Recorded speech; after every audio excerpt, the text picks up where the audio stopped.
Welcome sa Tagalog Horoscope, ang iyong gabay sa pang-araw-araw na buhay.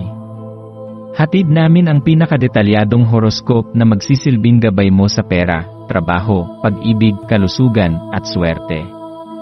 Naway magtagumpay sa buhay ang lahat ng ating tagapakinig at subscribers sa buong mundo.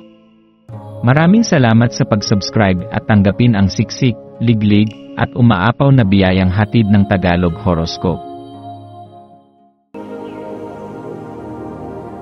Ito ang iyong pang-araw-araw na horoscope para sa Sagittarius, para sa ika-12 ng Marso, 2025. Ang araw na ito ay may dalang kakaibang enerhiya para sa iyo, Sagittarius. May hatid itong panibagong pagtingin sa iyong buhay, isang pagkakataong muling pag-isipan kung ano ang tunay na mahalaga. Nararamdaman mo ang pagnanais na magbago, magbalik tanaw, at muling suriin ang mga aspeto ng iyong buhay na maaaring nangangailangan ng pagbabago. Marahil may mga bagay ka ng matagal nang gustong gawin, ngunit hindi mo pa naisa sa katuparan. Baka may mga pangarap kang isinantabi dahil sa mga balakid o takot na hindi mo kayang lampasan. Ngayong araw, maaaring maramdaman mo ang mas matinding udyok na balikan ang mga ito, at bigyan ang iyong sarili ng bagong pagkakataon upang makamit ang iyong minimithi. Ang pagninilay sa iyong nakaraan at kasalukuyan ay maaaring magbigay sa iyo ng linaw kung paano mo nais hubugin ang iyong hinaharap. Habang ang buwan ay nasa ilalim ng Virgo, hinihikayat ka nitong maging mas analytical at mapanuri sa iyong sarili at sa iyong kapaligiran. Ang pagiging malaya mong espiritu ay kadalasang naghahatid sa iyo sa iba't ibang direksyon, ngunit ngayong araw, hinihimok ka ng sansinukob na ituon ang iyong pansin sa mas maliliit na detalye sa iyong buhay. Ang mga simpleng bagay na madalas mong hindi pinapansin ay maaaring may malaking epekto sa iyong kinabukasan. Isaalang-alang kung paano ka nakikitungo sa iba, paano mo tinatrato ang iyong sarili, at kung paano mo hinuhubog ang iyong pang-araw-araw na buhay. Ang bawat maliit na desisyong ginagawa mo ngayon ay maaaring magbunga ng mas malaking pagbabago sa hinaharap. Mahalaga ang pagsusumikap at pagpupursige, ngunit mas mahalaga rin ang matalinong pagpaplano at pag-aalaga sa sarili. Maglaan ng oras upang unawain ang mga bagay na tunay na nagpapasaya at nagbibigay ng direksyon sa iyo. Sa iyong paglalakbay ngayong araw, hayaan mong ang iyong likas na pagkamausisa at pagnanais na matuto ang siyang humubog sa iyong mga interaksyon. Ikaw ay isang malayang espiritu na laging naghahanap ng kasagutan sa mas malalalim na tanong ng buhay. Ngayong araw, mas lalo mong mararamdaman ang pangangailangang makipag-usap at makisali sa mga diskusyong may kabuluhan. Maghanap ng mga pag-uusap na magpapalawak sa iyong pananaw, magpapalalim sa iyong pangunawa, at magbibigay sa iyo ng bagong inspirasyon. Ang pakikipagpalitan ng kaalaman at ideya ay maaaring maging susi upang makahanap ka ng direksyon sa mga bagay na matagal mo nang iniisip. Maaari kang makatagpo ng isang tao o makabasa ng isang bagay na magbibigay sa iyo ng bagong pananaw tungkol sa isang aspeto ng iyong buhay na matagal mo nang pinag-iisipan.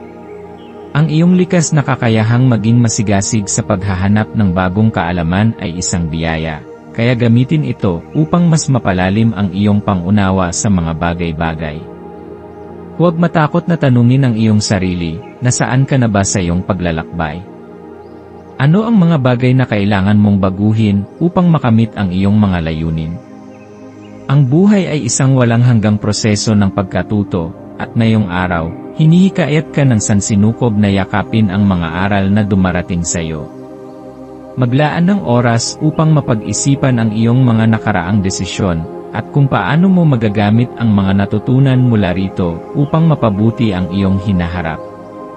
Hindi mo kailangang madaliin ang lahat, ngunit mahalagang magkaroon ng direksyon at layunin sa bawat hakbang na iyong ginagawa.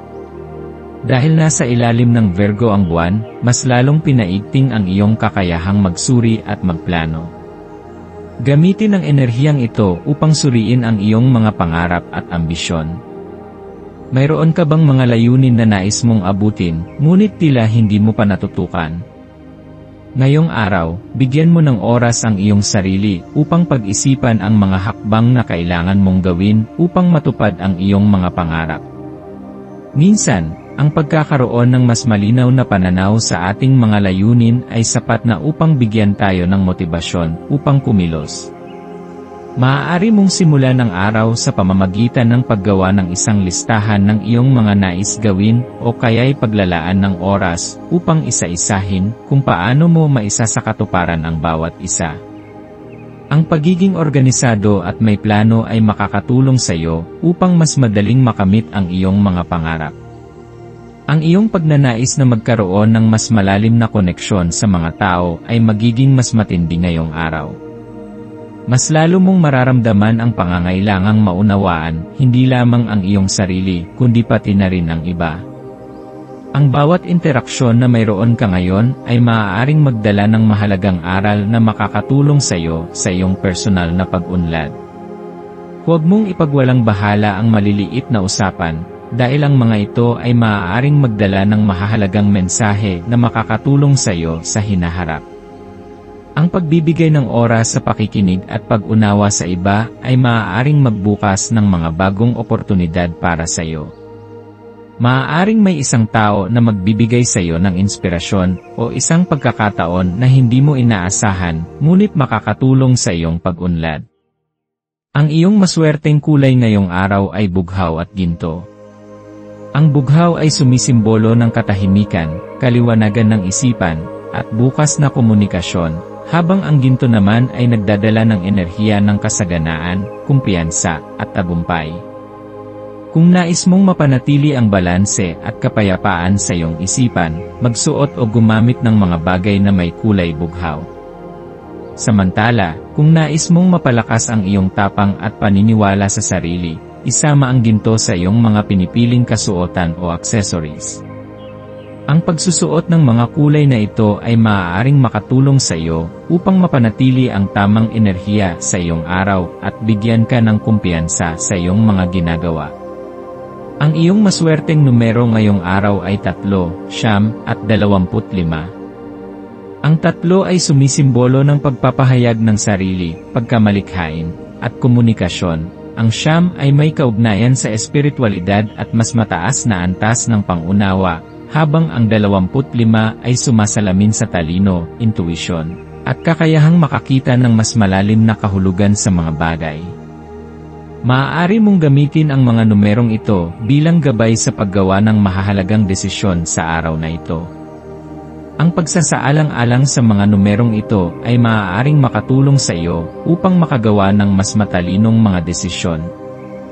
Upang higit pang mapalakas ang iyong swerte, subukan mong gawin ang isang maswerteng gawain tulad ng pagmumuni-muni o pagsulat ng iyong mga iniisip at layunin. Ang pagsasalin sa papel ng iyong mga pangarap at damdamin ay isang makapangyarihang paraan upang maipahayag ang iyong nais at maipadala ang enerhiya nito sa sansinukob. Maaari mo ring subukan ang pakikinig sa inspirasyonal na musika o pagbabasa ng mga aklat na makakapagpalawak ng iyong pananaw. Sa pagtatapos ng araw, pagnilayan mo ang mga karanasang dumaan sa iyo. Ano ang iyong natutunan? Ano ang mga bagay na ipinagpapasalamat mo? Minsan, sa dami ng nangyayari sa ating buhay, nakakalimutan nating bigyan ng oras ang ating sarili upang pasalamatan ang ating sariling pagsisikap. Huwag mong kalimutan na ikaw ay patuloy na lumalago, at bawat araw ay isang hakbang patungo sa mas mabuting bersyon ng iyong sarili. Ang iyong landas ay patuloy na nagbubukas ng maraming posibilidad. Magtiwala sa iyong kakayahang malagpasan ang anumang pagsubok, at tandaan na ikaw ay may kapangyarihang likhain ang buhay na iyong minimithi. Yakapin ang iyong lakas, ipagmalaki ang iyong mga tagumpay, at harapin ang hinaharap ng may tapang at pananampalataya.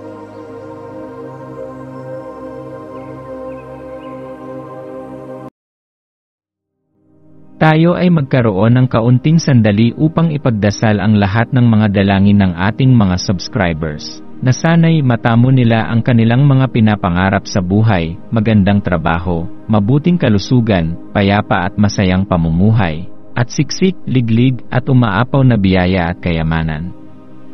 Ipinagdarasal namin ng mataimtim ang lahat ng mga komento sa nakaraang video, at hinihiling namin, Panginoon, na pagpalain mo ang ating mga subscribers ng masayang buhay sa mundong ibabaw.